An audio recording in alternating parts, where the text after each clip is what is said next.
Aliens. Do they exist? And in what way would it affect Christianity if one day scientists confirm the existence of alien life on another planet? Today we're speaking with Dr. Jeff Zwierink, a Christian astrophysicist who has explored this topic in depth and discussing the possibility and probability of extraterrestrial life, as well as how it would affect Christianity if we find it. So today we are talking with Dr. Jeff Zwierink about aliens. Do they exist? If they do, how does that affect Christianity, and much more? But before we get into it, first of all, Dr. Zwierink, thank you so much for being on the show, man. Well, thanks so much for inviting me, Ryan. I'm really looking forward to our conversation today.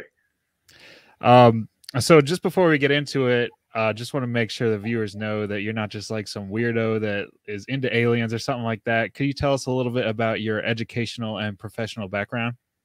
So I am an astrophysicist. I have a PhD in high energy gamma ray astrophysics from Iowa State University, which means that I was working on building a telescope and developing analysis tools to look for gamma rays way out at the extreme high energy of the electromagnetic spectrum. Have been interested in high energy astrophysics phenomena for the bulk of my scientific career.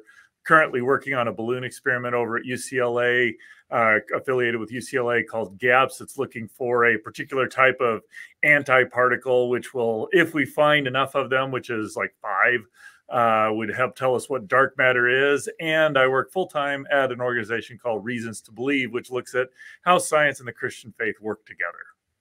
Awesome. Awesome. So you are a Christian, you have plenty of credentials, right, in this field. So just preface the whole conversation with that.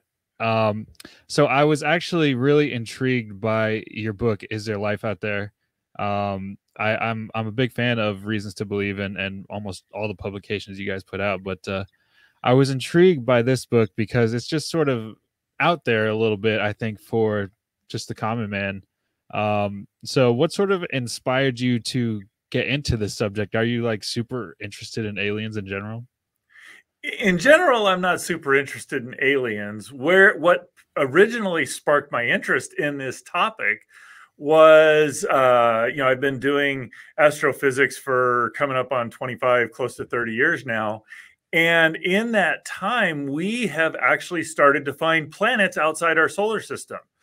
First one was discovered in the early 1990s. We've now found thousands of planets outside our solar system.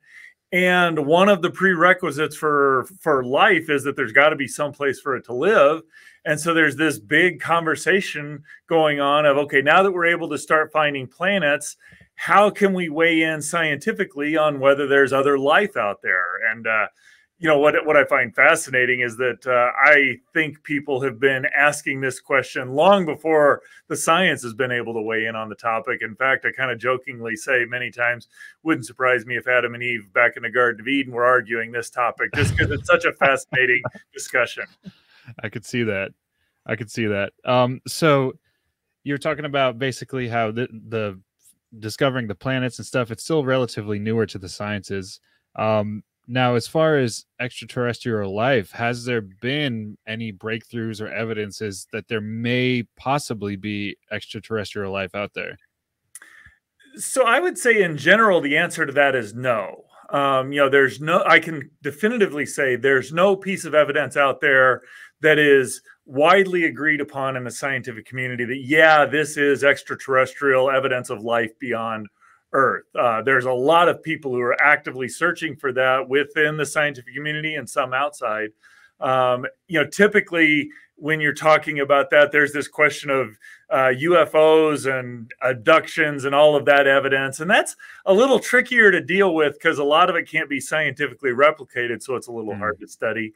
But when you look at what is the scientific evidence out there, and is there any evidence that says, okay, what we have or this piece of evidence must be produced from life beyond Earth, there is no evidence that is at least widely agreed on as evidence pointing towards some sort of extraterrestrial life. Gotcha. Now, in the book, it seems to discuss a lot. It almost has some underlying tones, it seems like, of the fine-tuning argument. There's a lot of talk about all the necessities that are required for life. So I don't expect you to get really super deep into this. I mean, because it's just a brief interview on the topic, but could you sort of give us an idea of what some of the necessities are in order for extraterrestrial life to live outside of Earth?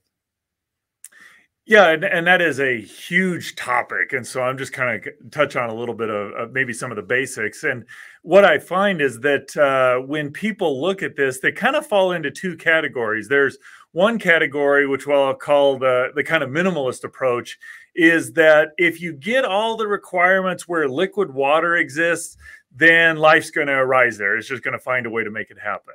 I tend towards a more maximalist isn't quite the right term for it, but a far more restrictive set of environments that not only do you need liquid water, you need a number of the things that we see here on Earth. I mean, obviously you need a planet like Earth where liquid water can exist. You need an abundance of liquid water, but not too much, because if you get too much, then there's no the surface chemistry, the life on Earth happens in and around the continents, even though it's very much in the water. And so you got to have some sort of continental mass. You got to have an abundance of carbon. Fortunately, we live in a universe where stars produce an abundance of carbon. So that's kind of a universally met thing. But so there's the basic set of what does it take to have liquid water, which is the right size planet around the right size star, right distance with the right kind of atmosphere where liquid water could exist because you got the right temperature. But when you look at Earth, there's also, we see that the way plate tectonics operates here on Earth is very critical to the type of life we see. So now you're talking about what does it take for plate tectonics to happen? And you got to have the right size planet, you got to have the right amount of heat in the interior of the planet. You got to have a crust that is thick, but not too thick. And by the time you put all that together, you end up with a fairly long list of requirements that is necessary for life to be there. And I think that's going to be the case we find as we continue to investigate, that there's a lot of things that need to be in place in order for life, especially life like we see here on Earth, to exist.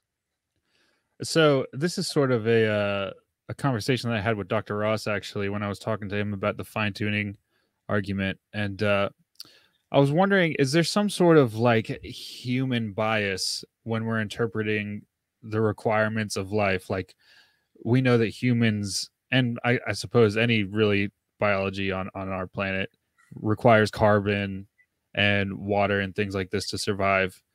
Is that sort of just a bias to what we know because that's what we've spent our entire human history in? Or is it possible that there's life forms outside of what we know could be suitable for life?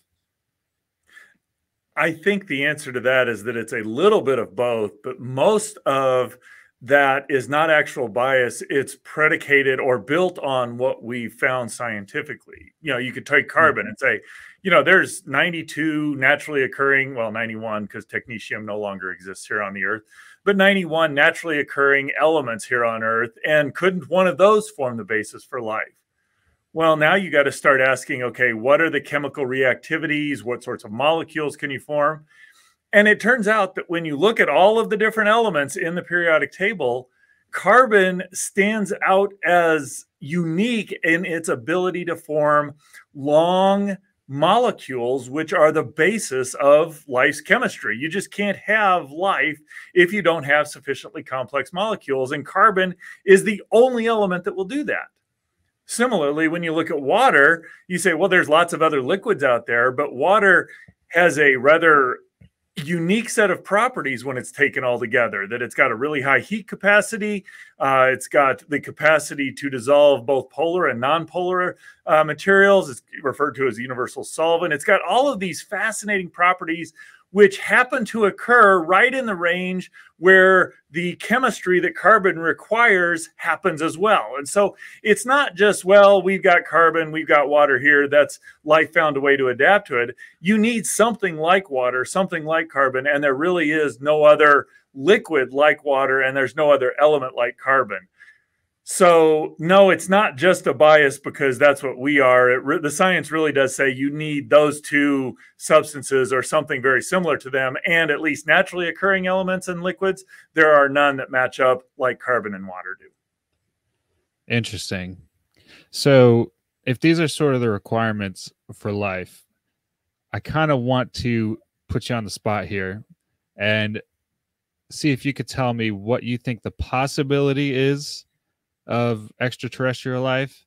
And if you say it is possible, what would you say the probability of extraterrestrial life is? If you ask me the question like you did of what are the chances of us finding life, I would say apart from God working to bring about life here on Earth, it's impossible. Everything I see in how life functions here on Earth, the unique the suitedness of the Earth to host life, the solar system and how it's structured and how that plays into Earth's habitability. I just see it, the way I describe it, it's like this great symphony. There's all of these powerful forces and instruments at work, and on Earth, they all coalesce into this great symphony that is life we see scattered across planet Earth. I don't see all of that just coming about given a large enough sample size. I see it really does come with the hand of God. Now, the question becomes, well, how does that mean, or what does that mean in terms of looking for life out in the universe? And what I would say is, just like I would not expect life to exist here on Earth were it not for God's handiwork, the question is the same out there. Unless God created it somewhere else, I also don't expect to find it.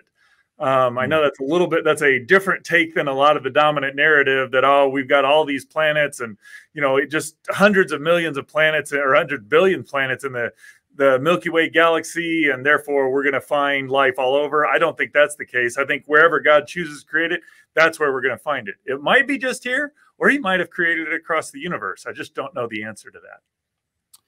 Do you think there's any, I don't know if I'm ready to go into the theology of it yet, but do you think there's any maybe philosophical or even, I don't want to say scientific, I don't think it would go into the sciences really, but do you think there's any basis to think that God created life in other areas of the universe? Well, if I explore what has God done here on Earth, one of the things that I find fascinating is, we can make an assessment of this is what life takes, this is where life can exist. And everywhere where we think life could exist on Earth, it does. And in fact, it exists in many places where we didn't think it could exist. And so I think, just from our scientific studies, you look at hot geysers in Yellowstone, and there's life that lives in these extreme environments. You look at highly saline, high salt content environments, and there's life that lives there. Cold environments, hot environments, acidic environments, high radiation environments. Everywhere life could exist, it does. And I think you could draw a reasonable conclusion. It's not necessarily definitive, but scientifically you could draw a conclusion that where life can exist, God has made life to exist there.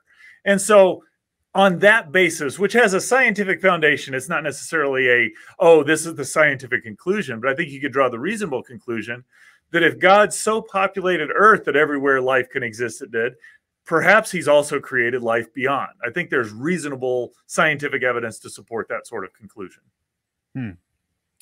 So now theologically, I guess we can get into the theological part of it. Wouldn't the Bible say something if he created life outside of the universe, like maybe even specifically in the creation account or something like that? If it was to happen, wouldn't it say it somewhere in the Bible? Well, there are numerous things in the Bible that we know exist that are incredibly important to Earth's life that are just not mentioned in the Bible. Just something so basic as galaxies. Galaxies are not mentioned anywhere in the Bible.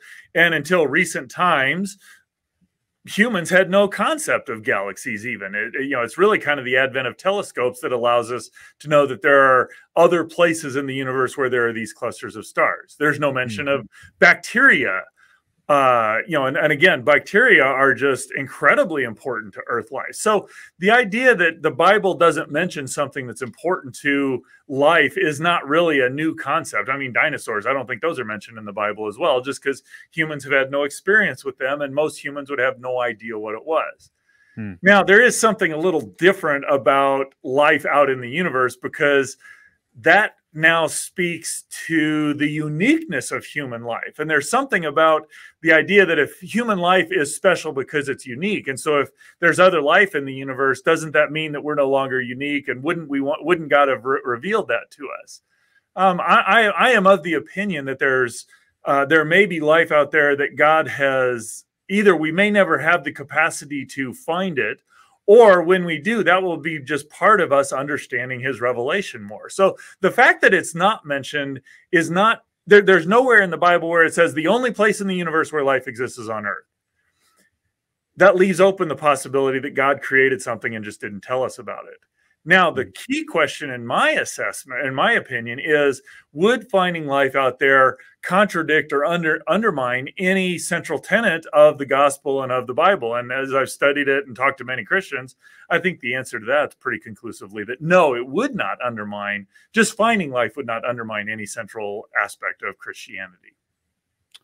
What about, don't you think that it would undermine the gospel story, you know, that Christ died to redeem mankind alone, and if there's some other extraterrestrial life that's similar to mankind that you would think would have a soul that could be saved, wouldn't that sort of go against salvation and soteriology? That's actually the question that Christians have thought about millennia, centuries and millennia before the science even could begin to weigh in on the topic. Because, yeah, I mean, you look at the gospel, at least some of the essential elements is that God is one God in three persons, God the Father, God the Son, God the Holy Spirit, that he created humanity to be in fellowship with him. We rebelled, fell, we were condemned to eternity apart from God. The second person of the Godhead takes on a human nature, lives a sinless life among us, dies on the cross, atones for our sins. We can now be restored to a right relationship with God, and we'll experience that in the new creation. You know, that's the central message of the gospel there. Mm-hmm. Now, the question is, if we find life out there, would that undermine any aspect of that?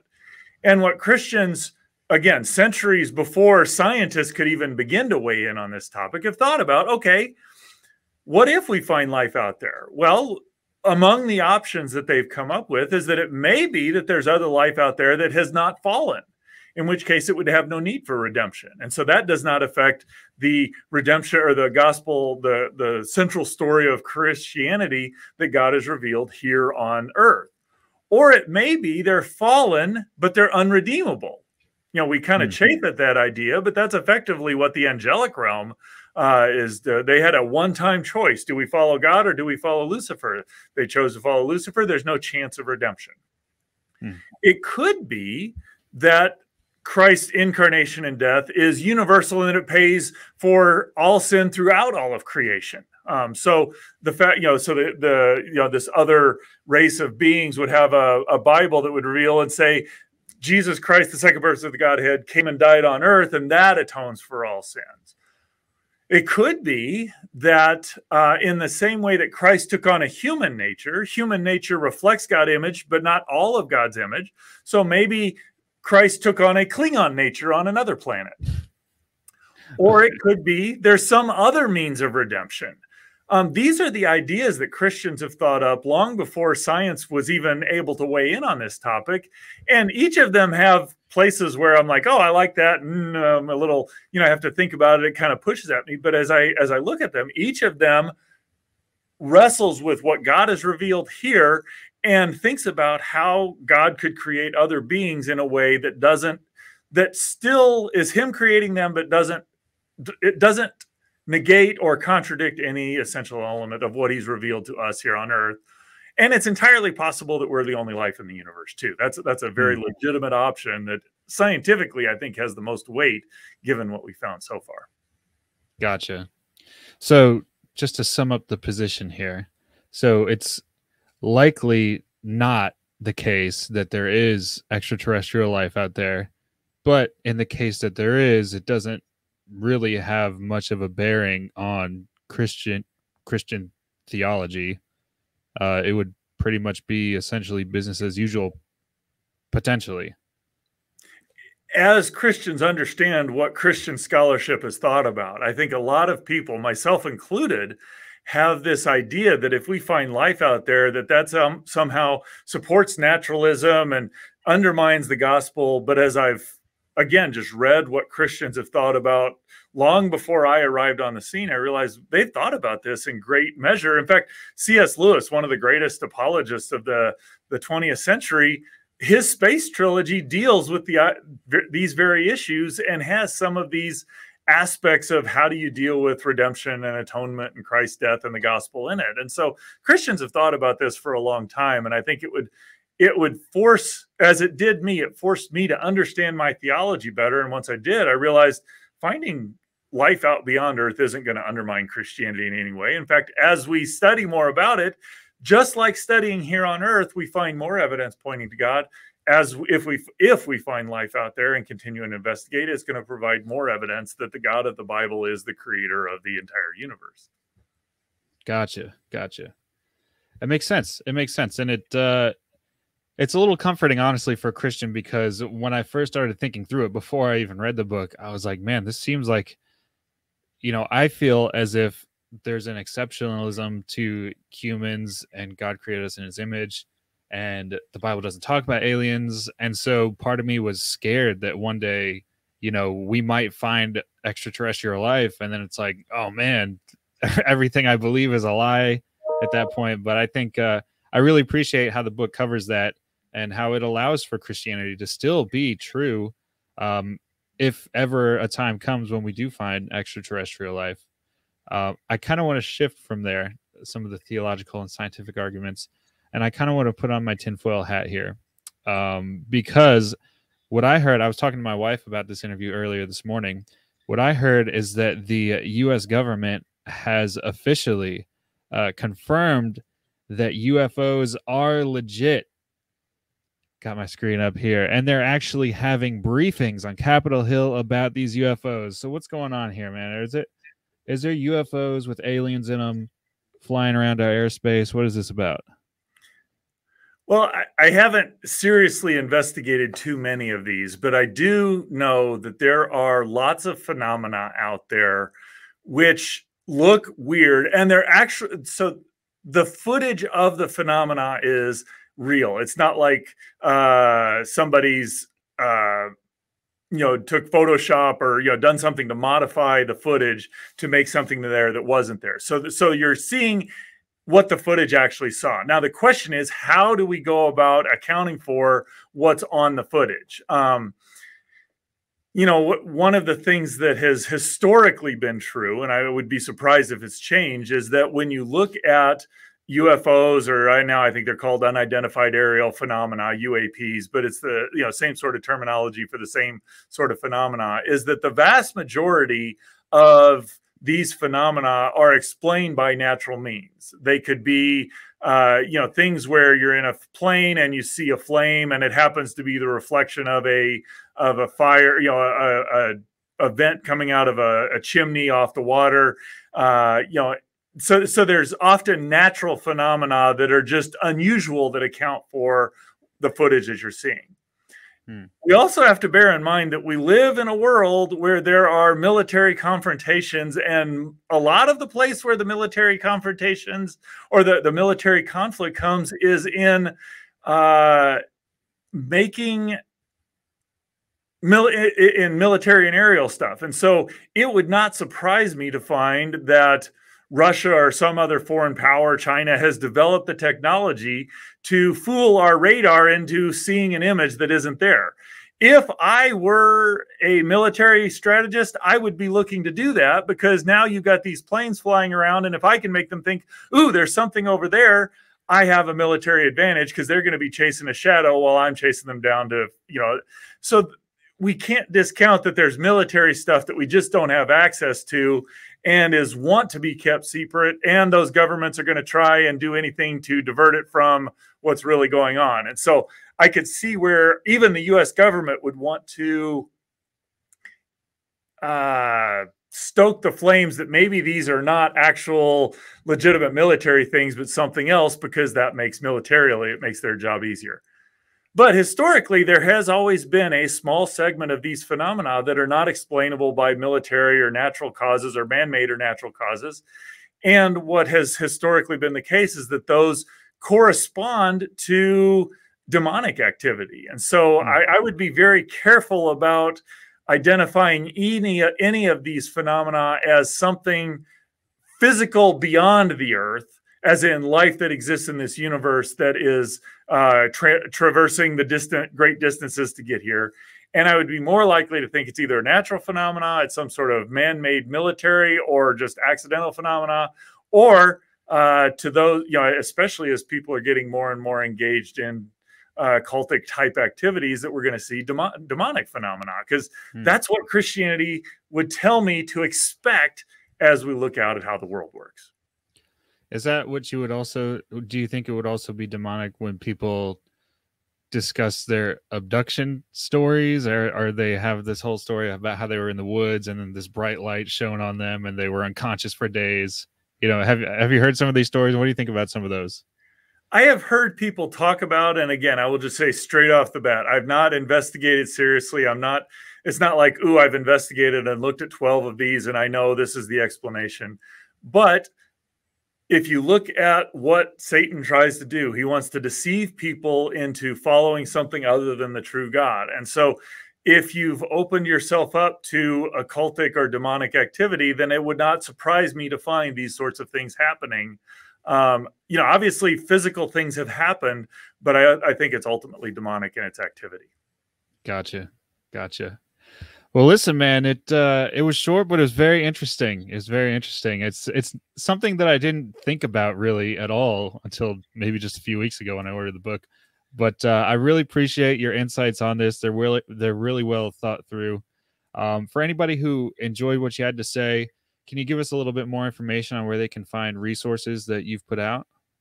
I think the best place to go is reasons.org. We've got a wealth of articles and lots of books and DVDs, ancient technology, current technology.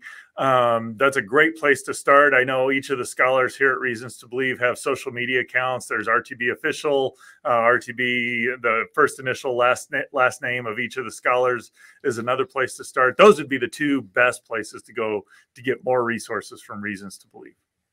Awesome. Well, man, I really appreciate the conversation. Very intriguing. And I thank you for your time today, man. Well, thanks, Ryan. This has been a great time.